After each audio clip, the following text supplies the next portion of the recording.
This is a CBS News special report. In memory of the Challenger 7. From the Johnson Space Center in Houston, here is Dan Rather.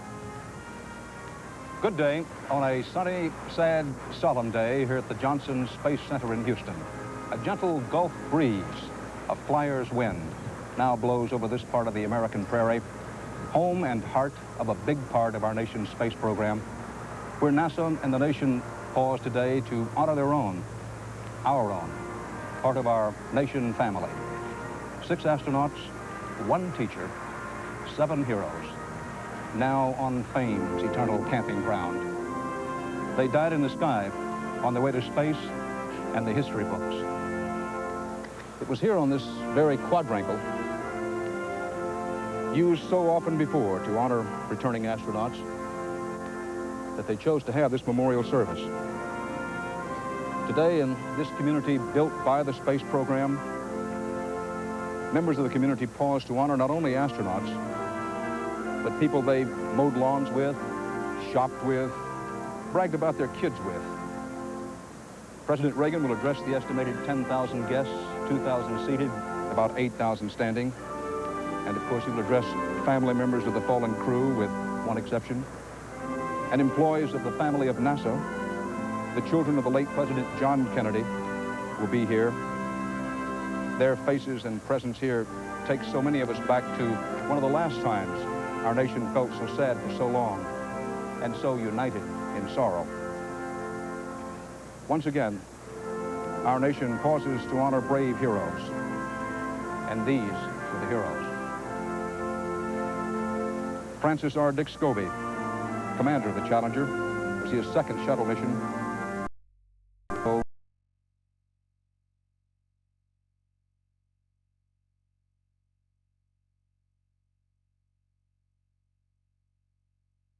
Pilot of the Challenger, 40, father of 3 children. Pilot, he liked to play tennis, liked to work with wood. Judith Resnick, mission specialist, 35. She was single, the 2nd American.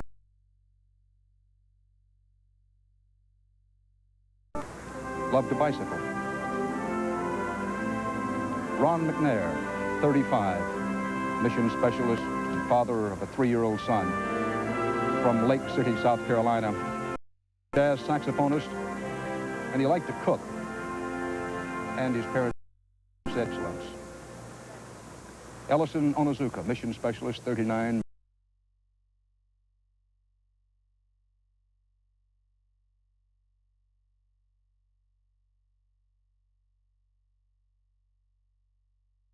Marriage engineer with Hughes Aircraft, 41, married and the father of 3 children. We're told he liked anything mechanical, anything he could get his hands on was about mechanics. Krista Corrigan McAuliffe, private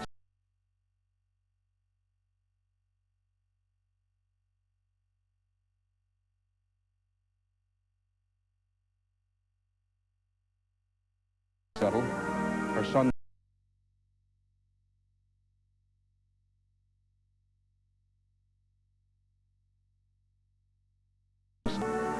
Astronaut Judith Resnick's parents, Dr. Marvin Resnick and Mrs. Sarah Balfour, are not here today at the Johnson Space Center. They respectfully declined to attend here today. They are instead attending memorial services at Temple, Israel, in Akron, Ohio. And Bob Simon is there. Dan, Dr. Marvin Resnick, the father of the late Dr. Judy Resnick, said he wanted to be close to where his daughter was born, and he wanted to be close to his religion. What's going to start here in, 30 minutes from now, Dan, is not a memorial service, but a proper funeral. It will include all the chants and all the prayers of any Jewish funeral. This temple, Temple Israel, is one of the oldest Reformed congregations in America. It was founded in 1865 by German Jewish peddlers who were on their way west and just stopped briefly in Akron, the way Judith Resnick did. There are not many people in this congregation who knew her very well. She left Akron after high school. She became a role model for kids here. She came back after her maiden voyage into space in 1974 and talk to the kids here. And the astronauts who were with her then will be here today. There are other people have been lining up in front of this temple for hours. It's dreadfully cold here. The president of the congregation said we've never seen anything like this before in Temple Israel and hope we'll never see anything like it again. Dan? Thank you, Bob. Bob Simon in Akron, Ohio, where individual services are being held by poor Judith Resnick. At the Johnson Space Center in Houston, President Reagan has arrived and is inside the avionics laboratory, the building just behind the microphones and in front of the crowd, having some private words with the families at the moment. The music is by the 539th Air Force Band from Lackland Air Force Base, San Antonio, Texas. Calls itself the Air Force Band of the West. What will be happening here shortly is the President and Mrs. Reagan and the families will come out, and there'll be remarks by Dr. William Graham, acting administrator of NASA. There'll be the invocation by the Reverend Bernard Hawley, First Presbyterian Church in Salina, Kansas, the father of one astronaut and the father-in-law of another.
John Kennedy, Jr.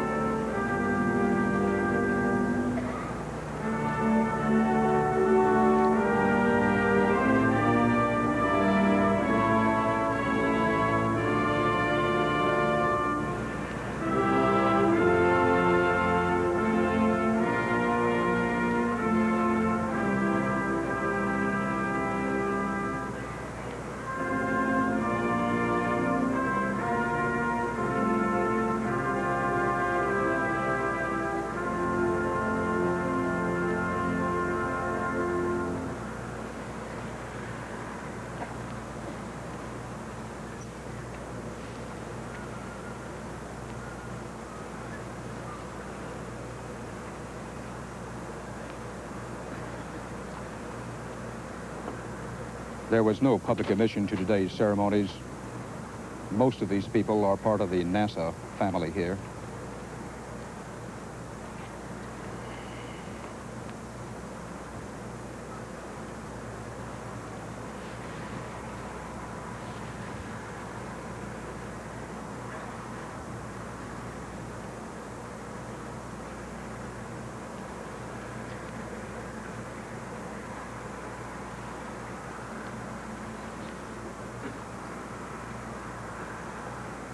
The order of service will include, after the Reverend Bernard R. Hawley of the First Presbyterian Church of Salina, Kansas, Lieutenant Colonel Charles F. Bolden, Jr. of the U.S. Marine Corps and a NASA astronaut.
The Johnson Space Center is officially closed to the public today. Besides members of the families of the fallen astronauts, President and Mrs. Reagan, and a few especially invited military people and NASA employees and employees of NASA contracting firms are in attendance.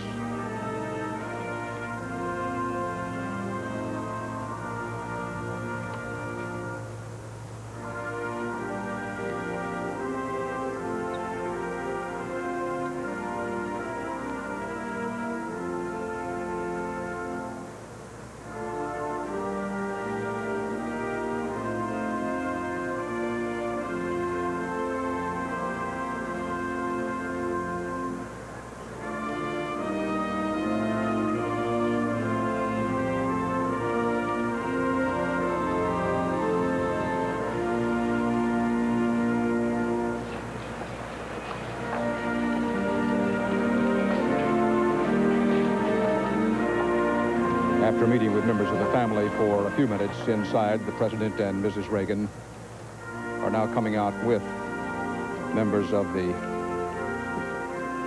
6 astronauts, 1 teacher, 7 heroes families.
Dr. William R. Graham, Acting Administrator, National Aeronautics and Space Administration.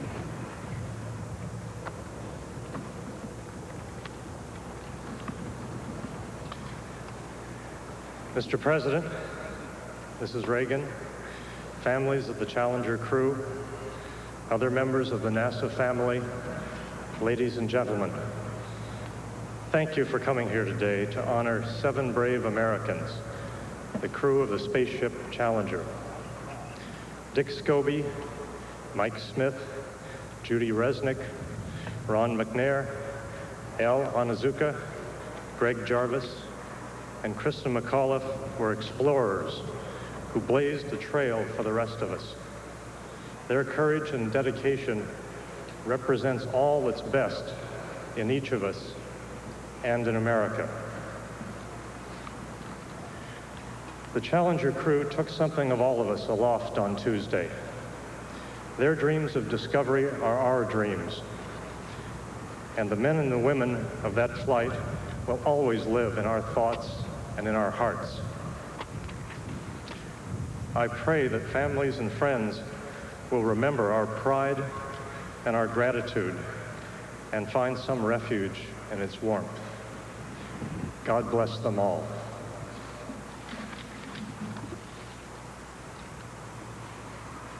The invocation by the Reverend Bernard Hawley, pastor of the First Presbyterian Church of Salina, Kansas. He is the father of an astronaut. His son, Steve, was mission specialist on the last shuttle flight. Steve is married to Sally Ride, the first American woman in space. We are gathered here today as a family that shares a common dream, common goal,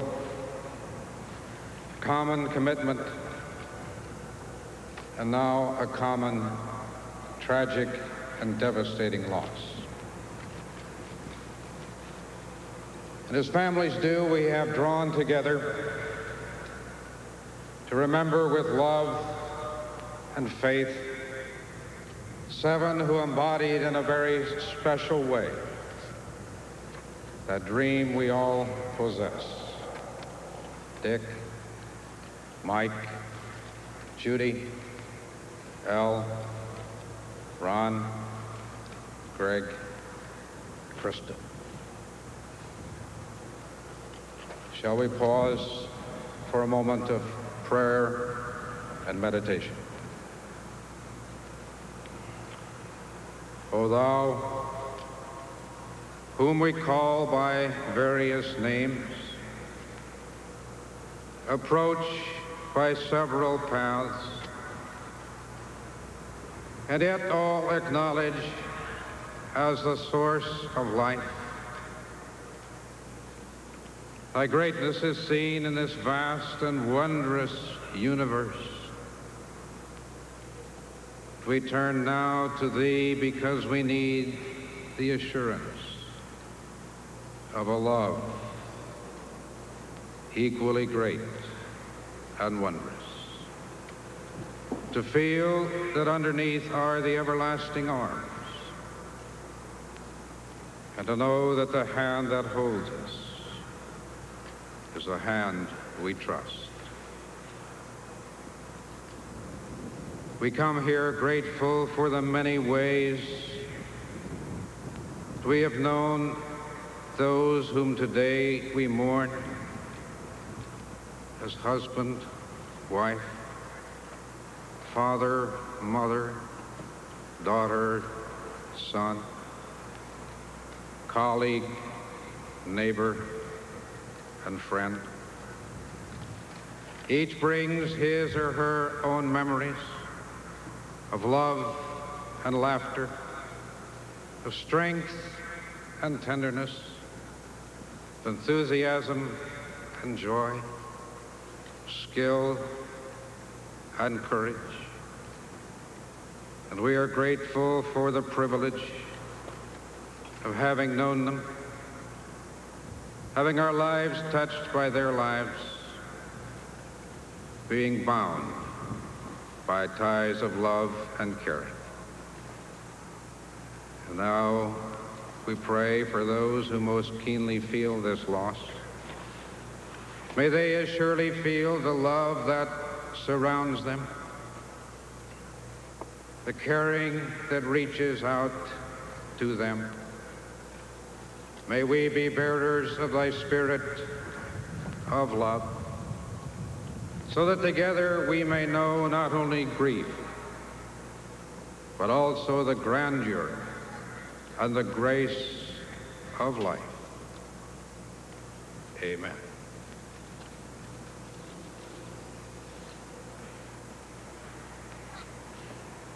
The Reverend Bernard R. Hawley. of Salina, Kansas, whose son and daughter-in-law are both astronauts. The lay reading will be by Lieutenant Colonel Charles Bolden, a Marine astronaut who was aboard the last shuttle flight. A reading for hope and strength from the 46th Psalms. God is our refuge and strength, a very present help in trouble.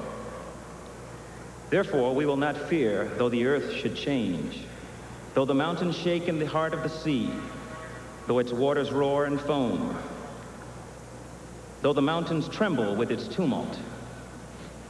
There is a river whose streams make glad the city of God, the holy habitation of the Most High. God is in the midst of her. She shall not be moved. God will help her right early. The nations rage, the kingdoms totter. He utters his voice, the earth melts. The Lord of hosts is with us. The God of Jacob is our refuge. Come, behold the works of the Lord, how he has wrought desolations in the earth. He makes wars cease to the end of the earth. He breaks the bow and shatters the spear. He burns the chariots with fire. Be still. Know that I am God. I am exalted among the nations. I am exalted in the earth. The Lord of hosts is with us. The God of Jacob is our refuge. The Navy hymn, Eternal Father, unofficial hymn of flyers everywhere.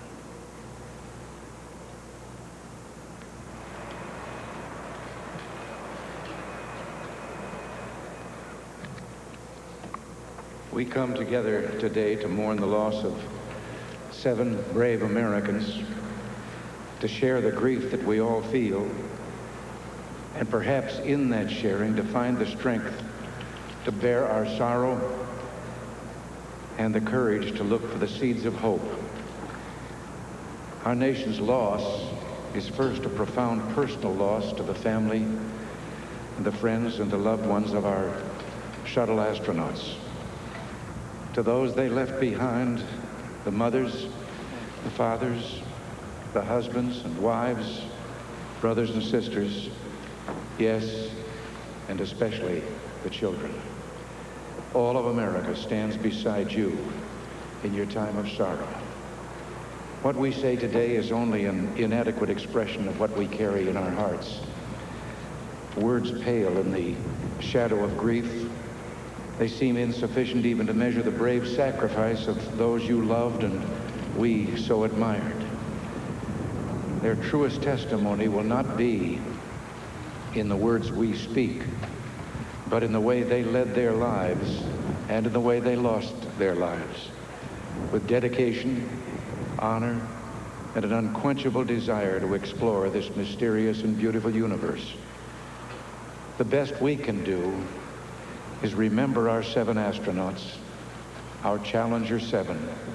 Remember them as they lived, bringing life and love and joy to those who knew them, and pride to a nation. They came from all parts of this great country, from South Carolina to Washington State, Ohio to Mohawk, New York, Hawaii to North Carolina, to Concord, New Hampshire. They were so different, yet in their mission, their quest, they held so much in common. We remember Dick Scobie, the commander who spoke the last words we heard from the Space Shuttle Challenger. He served as a fighter pilot in Vietnam, earning many medals for bravery. Later as a test pilot of advanced aircraft before joining the space program. Danger was a familiar companion to Commander Scobie. We remember Michael Smith, who earned enough medals as a combat pilot to cover his chest, including the Navy Distinguished Flying Cross, 3 air medals, and the Vietnamese Cross of Gallantry with Silver Star, in gratitude from a nation he fought to keep free. We remember Judith Resnick, known as JR to her friends, always smiling, always eager to make a contribution, finding beauty in the music she played on her piano in her off hours. We remember Ellison Onizuka, who was a child running barefoot through the coffee fields and macadamia groves of Hawaii, dreamed of someday traveling to the moon. Being an Eagle Scout, he said, had helped him soar to the impressive achievements of his career. We remember Ronald McNair, who said that he learned perseverance in the cotton fields of South Carolina. His dream was to live aboard the space station, performing experiments and playing his saxophone in the weightlessness of space.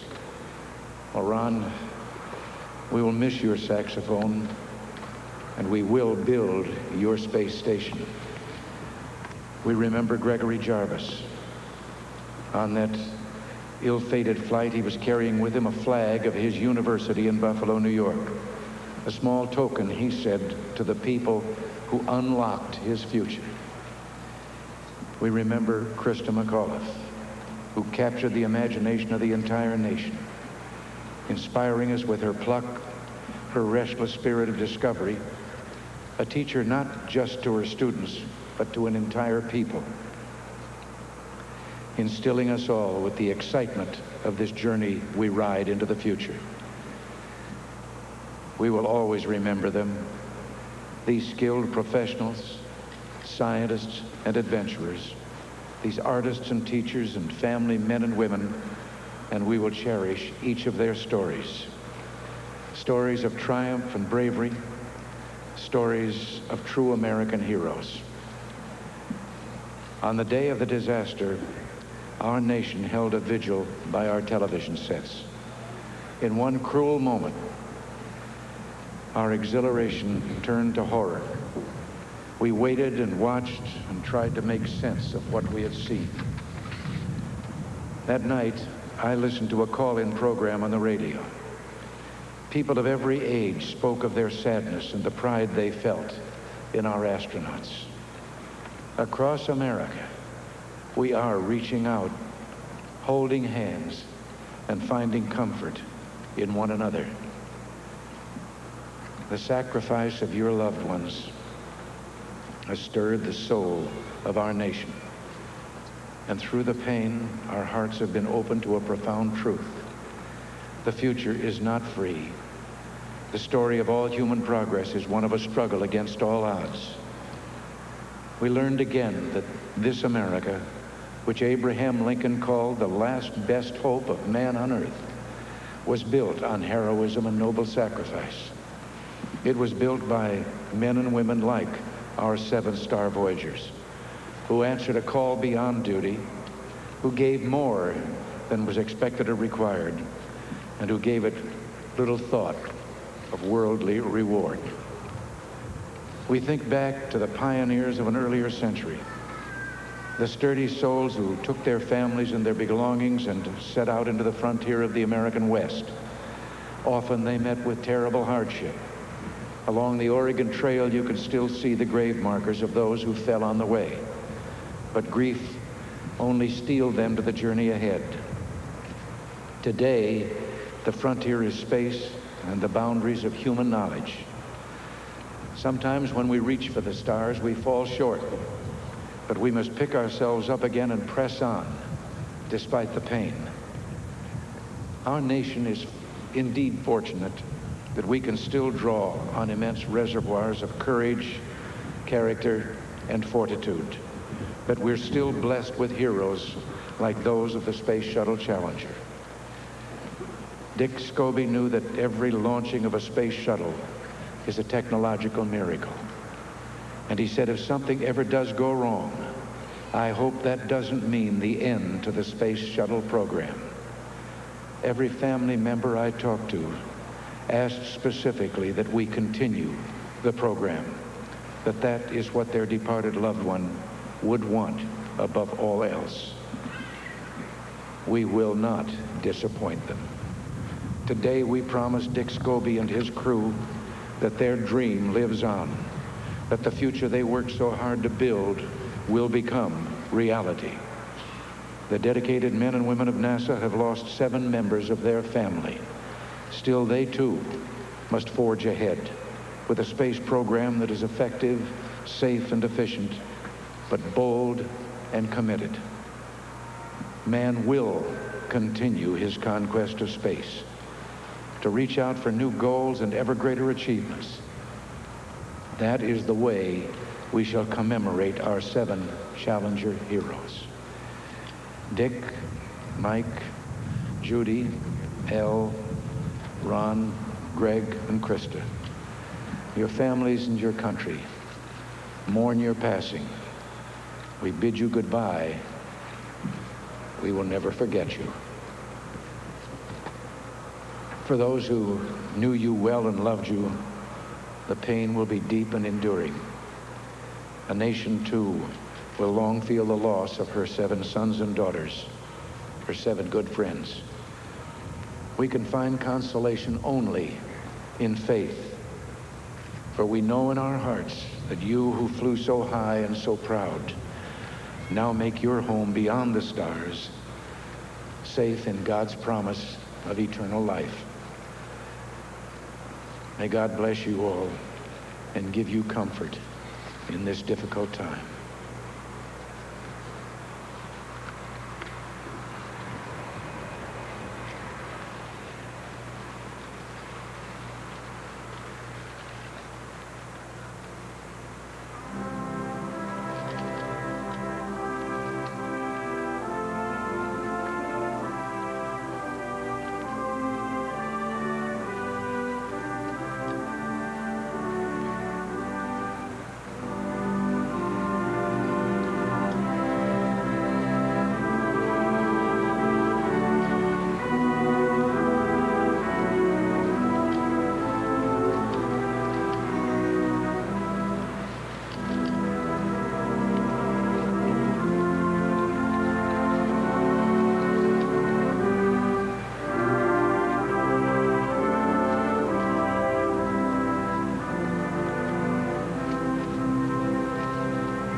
Reverend Bernard R. Hawley again. Will you please rise and join in the singing of America the Beautiful?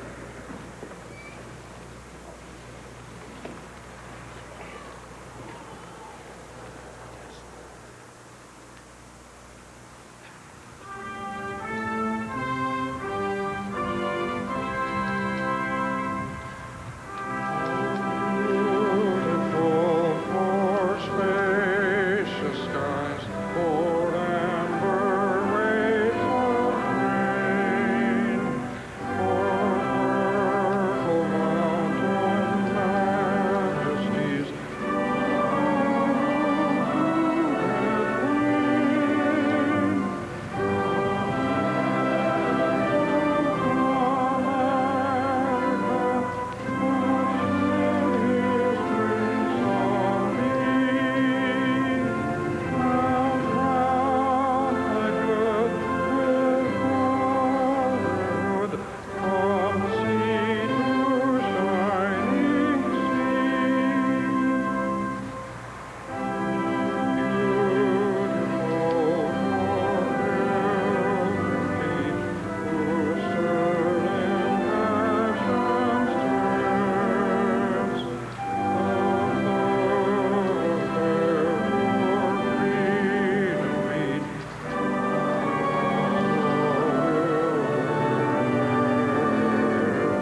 As we mentioned earlier, services are underway now for astronaut Judith Resnick.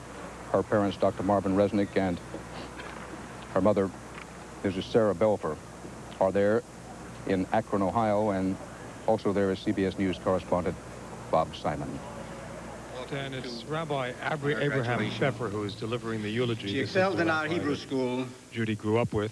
He already said that Judy was even when I wasn't here in '62. I was first time told he's ever had to deliver a eulogy to Reverend someone who Saltzman, was blessed memory, from the was her sky. teacher. Found her to be the first in quality of voice and in dedication as a bat mitzvah student. She was confirmed in 1967 and excelled in that class also. She was one of the most beautiful brides that I was fortunate to face at the time of my officiating at her marriage in 1970. But Judy's beauty was not merely facial or outward. She had an inner beauty. Her beauty was that of a sensitive soul and a loving heart. I believe that her family said it best when they said, she was a scientist with the heart of a poet. She was sensitive and compassionate. She was a gifted musician. When she played the piano, there was more than technical mastery, for you were privileged to hear her inward poetic piety and spirit expressing itself. Judy was a goal-oriented person. She achieved what she wanted. She was every parent's dream. She worked hard, loved all. People occasionally ask me nowadays whether she attended services regularly. Frankly, she's been away from our community for the past 15 years or so, and I haven't checked up on her attendance in the synagogue. It may have been irregular, not regular. But I can tell you one thing. Her integrity, her forthrightness, and commitment to truth was such that I wish many of those who come to attend services regularly possessed and expressed. I've also heard it said recently that she was somewhat distant from our people. Frankly, when a young American astronaut like Judy still calls her father by the Hebrew name Abba, father, very biblical, and her grandmother, Bubby, she cannot be far and distant from our people. She is very close and an intimate part of us all. I was touched and honored when on her way to the first flight in 1984, she stopped by with her father at my office for a blessing. I naturally prayed that she goes in peace and returns in peace. That's a traditional Jewish prayer. It was as if Judy heard an inner voice constantly challenging her to greater achievements, to climb higher. As if the voice was telling her, remember, it's not what we are, but what we want. It's not what we are, but what we want to be. It's not that we fail, but our unwillingness to try is what makes us sinful. Like Helen Keller, she believed, carry a view of heaven in your heart and make the world correspond to that vision. A local newspaper, the Akron Beacon Journal, headlined yesterday one of the reactions of Marv, her father. After watching for several seconds, he said, I realized there was nothing left. Marv, we know what you meant. You know that there is much left. Her love, her daring, pioneering spirit is going to be with us forever. She was from the west, so she didn't hear the call, go west. But she did hear a call which said, go upward, climb higher, fly, touch the stars. That she excelled in. Judy has left us much. Every home in the United States and in the world Should I ID this? will cherish Judy for a lifetime. In conclusion, friends, I'd like to say in behalf of the family that asked me to read the following paragraph for a special friend, from a special friend, Tom Brokaw.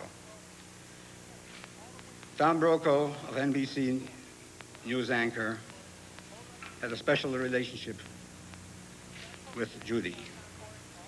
He writes, Judy's death leaves an enormous void. How rare it is to know someone so gifted in so many areas and so unaffected by her achievements. I will always remember her quick little laugh, her quiet enthusiasm for challenges, her graceful determination to excel. This was said by Tom Brokaw, and I hope the other anchors, the other channels will understand. We can conclude in the words of our tradition. May the God who has given her, who has given us this blessing, continue to shelter her beneath his wings. May her soul be bound up in the bond of life. May the Lord be her portion, and let us say, Amen.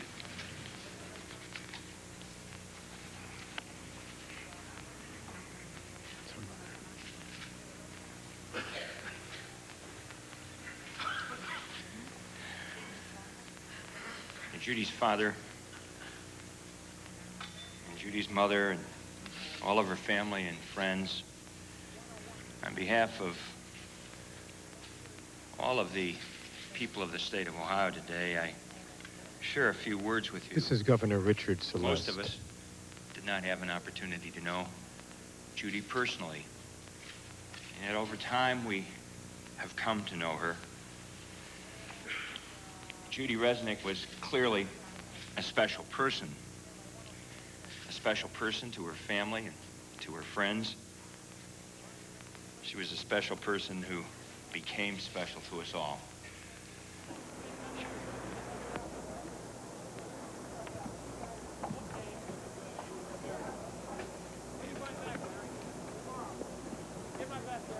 Dan Rather, CBS News, back at the Johnson Space Center in Houston, where President Reagan and the families of the 5 astronauts and 1 teacher represented here have retired inside the building behind the microphones where the service took place. The service got out of order at one point, and one point only. The service called for Eternal Father, the Navy hymn, one line of which reads, "Oh, hear us when we cry to thee for those in peril on the sea," and has become the unofficial hymn of flyers everywhere, with a line that reads, "Oh, hear us when we lift our prayer for those in peril in the air." And President Reagan spoke first instead of after that hymn,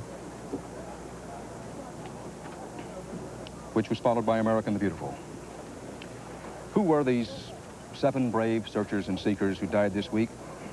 They flew on the same mission, flew under the same flag, but each was different as America can be. Charles Osgood looks at how different they were and how they were so much like the rest of us. On the spacesuit of each crew member was an emblem, a small American flag.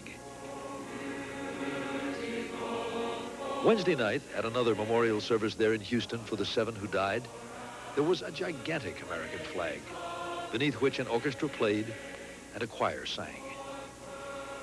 Just as the Stars and Stripes represent the United States in all its diversity, the crew of the Challenger mission was a cross-section of America. Men and women of different races and creeds who hailed from all over this country, from sea to shining sea. A test pilot from Auburn, Washington, Francis Dick Scobie. A black physicist from Lake City, South Carolina, Ronald McNair. A white naval officer from Morehead City, North Carolina, Michael Smith. A Jewish electrical engineer from Akron, Ohio, Judith Resnick. An aerospace expert of Japanese descent from Hawaii, Ellison Onizuka. A satellite designer from Detroit, Gregory Jarvis. And an Irish Catholic school teacher from Concord, New Hampshire, Krista McAuliffe. 7 people who were not at all the same in many ways, who came from different backgrounds, had different interests and different strengths, but all of whom had their eyes on the stars. Ronald McNair was from a poor black neighborhood in South Carolina. There is a street named after him there, and his footprints are preserved and marked with a plaque in a Lake City park. But there was much more to Ron McNair than that. He loved music and played the saxophone, played it well, too. He had a black belt in karate. Nobody messed with Ron. But it was Dr. McNair, the physicist, the scientist, who decided that space would be the greatest challenge of all. I'll just do what I've always done, pursue the job positively and confidently. And I feel like this job and I were sort of made for each other. Michael Smith, the mission pilot, had never been in space before, but he was one of the most seasoned airplane pilots in the astronaut corps. As a naval pilot, he had flown dangerous missions in the Vietnam War. Smith used to kid that this Challenger mission would be easy. Nobody shooting at him. Nothing to worry about, but safety. Basically, my primary interest is to make sure that we get up and back safely. Mission commander, Dick Scobie, was 46 years old, the senior member of the Challenger crew. He was a family man who liked to spend time with his wife and their 2 children. When young Richard was growing up, Scobie encouraged the lad's interest in aviation by helping him make not a model airplane, but an airplane. Much as he loved his family, Scobie was never afraid of taking risks. Because I really enjoy doing what I'm doing, and my family understands that. They understand that you know, you have to risk something to gain something. Judith Resnick was the only one of the 7 who was not married. She always thought there'd be time for that. A classical pianist and electrical engineer, she was working for the Xerox Corporation in California when, in 1978, she decided to apply for a job as an astronaut. She got it, too. So. No problem, she said. No, I don't have any doubts, and I don't have any reservations. How about your family, your friends? I haven't heard anything except excitement from everybody that I know. In 1984, Judith Resnick became the 2nd American woman in space as a mission specialist on a Discovery shuttle flight. Ellison Onizuka had been in space before, too, on that secret Department of Defense military shuttle flight last January. And what a welcome home they gave him in Hawaii when he came back to that lovely part of the planet Earth. The view was breathtaking, and thoughts of home and all you wonderful people crossed my mind many times. Hip, hip, hooray! Thank you. Gregory Jarvis would have been a newcomer to space, but not to space technology. He was an engineer for the Hughes Aircraft Company who had worked on the design of advanced satellites. Jarvis had been bumped twice from previous space shuttle flights, both times to make room for politicians. Jarvis was the one who took a fellow crew member out bicycling to relieve the tension after Sunday's launch was scrubbed. His biking partner was the space teacher. Good morning. This is Krista McAuliffe, live from the Challenger. Before Krista McAuliffe could hope to teach from space, she would have to learn. After discussing it with her husband and 2 young children, she applied for what she called the ultimate field trip. She and 11,000 other teachers wanted to go, but there was only 1 seat. Many are called, but few are chosen. The 11,000 applications were narrowed down to 10 finalists. She made it that far, and then from the 10, 1 was chosen. When that shuttle goes, there might be 1 body. But there's going to be 10 souls that I'm taking with me. And so it was that Tuesday morning, after a series of frustrating delays, these 7 very different, very special people put on their spacesuits and through the White Room entered the Space Shuttle Challenger for what was to have been a mission of teaching and exploration.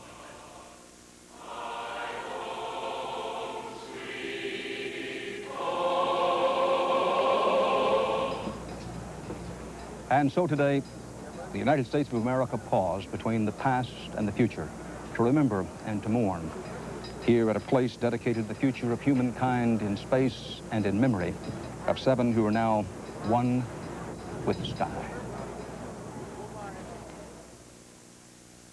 This is CBS.